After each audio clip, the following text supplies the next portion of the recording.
Ilgus amžius lietuvišką kaimą puošė šiaudastogės sodybos.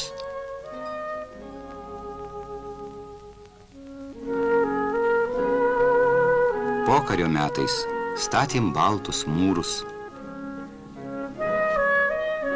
Šiandien kaimo statyboje nauji siluetai.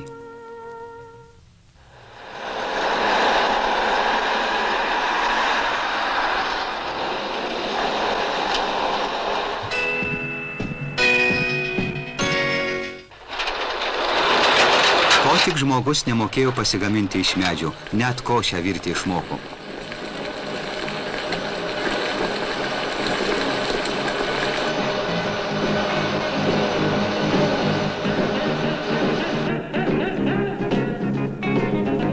Pasistatė didžiulę virtuvę,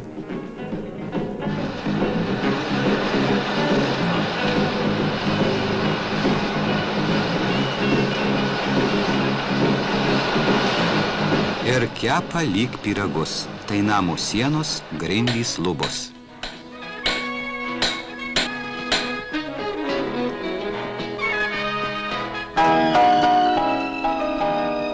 Toji virtuvė Alytaus eksperimentinių namų statybos kombinatu vadinasi.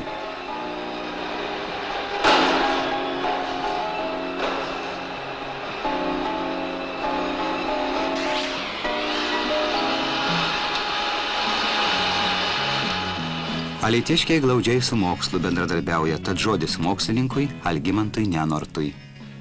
Institutas atliko didelius mokslinių tyrimų darbus, aplankė keletą užsienio šalių, kur šis statybos būdas plačiai taikomas, o jis plačiai taikomas Šiaurės Amerikoje, Skandinavijos šalyse, vakarų Vokietijoje.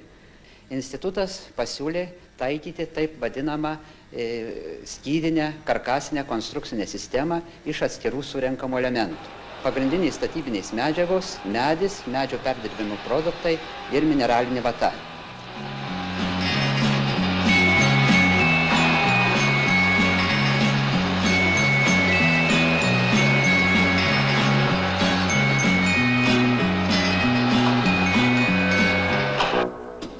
Plyta prie plytos, dešimtmečiai šitaip rentim namus. Dabar be skiedinio, neįprasta, nematyta.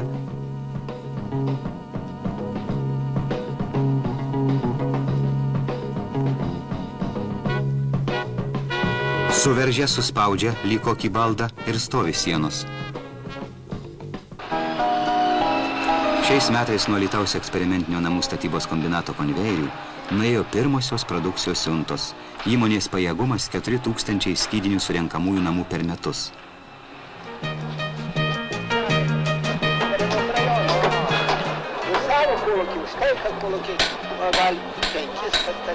Statote, jie matai, kaip tai lyg gražiai, taip dar nemačiau. O tu?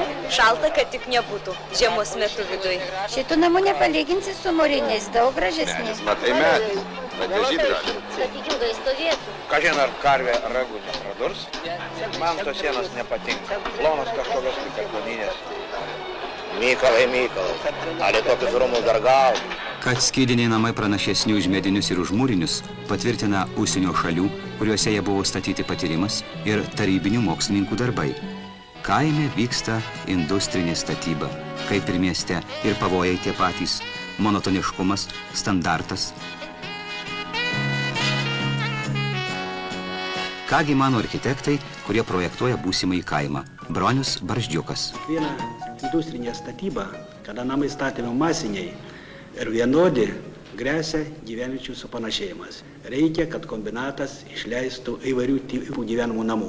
Kaimo perspektyvai ruošiami projektai, išplanavimo projektai.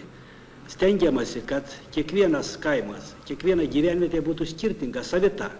Mano bent svajonė, kad galėtų kombinatas paruošti ir išleis atskirus tipus namų Žemaitijai, Aukštaitijai, Dzūkijai, Suvalkijai.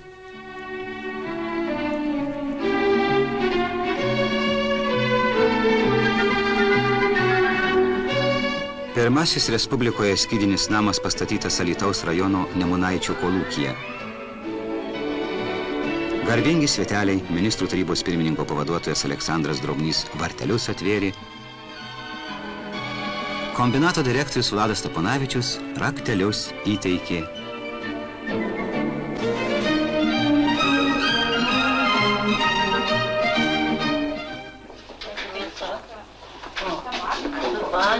Nors sveikino naujakurius, ne jie pirmieji į trobą įžengė. Iš toli atkako žmonės pasižiūrėti, kokia ta raudonos pastogės jaukuma.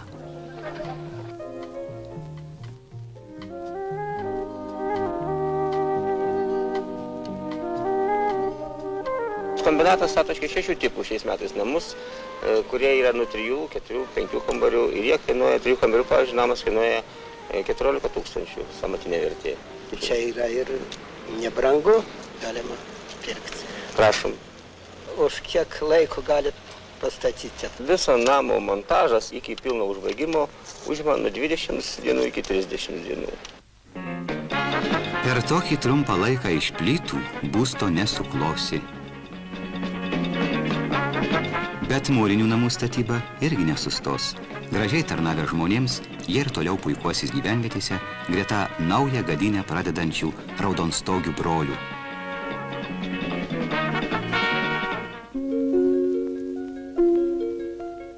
Jau galim paklausti ir naujakurių nuomonės, ar visko patenkinti? Kol kas taip gyventi neblogai. Jau dabar pradėjom kūrenimą, šiltą kambariuose, bet trūkumų šiek tiek yra. Galėtų būti virtuvės didesnės, kaip kaimo sąlygom. Ateityje turbūt reikėtų, kad iš 2 padaryti vieną kambarį, nes kambariai nelabai dideli, o jeigu koks nors ar vestuvė, ar taip kokis nors reikalas, vis tiek reikalinga, kad būtų kambarys didelis. Jeigu kolūkiečiai turi gyvulius, tai reikalinga, kad būtų virtuvė, kad galima būtų ten gyvuliam įsivirti. Pagal projektą tai nėra. Tuos trūkumus kombinatas ištaisys, nes gamybininkai, mokslininkai, architektai ieško būdų, kad žemdirbio buitis dar labiau priartėtų prie miestiečių.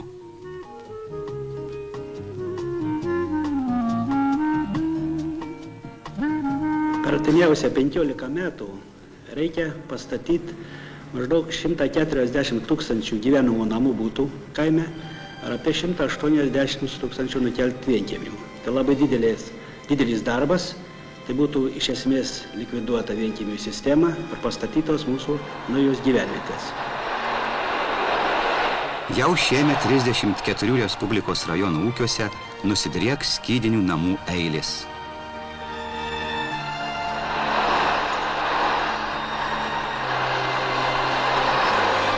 Raudonstogė kaimo rytdiena prasideda šiandien.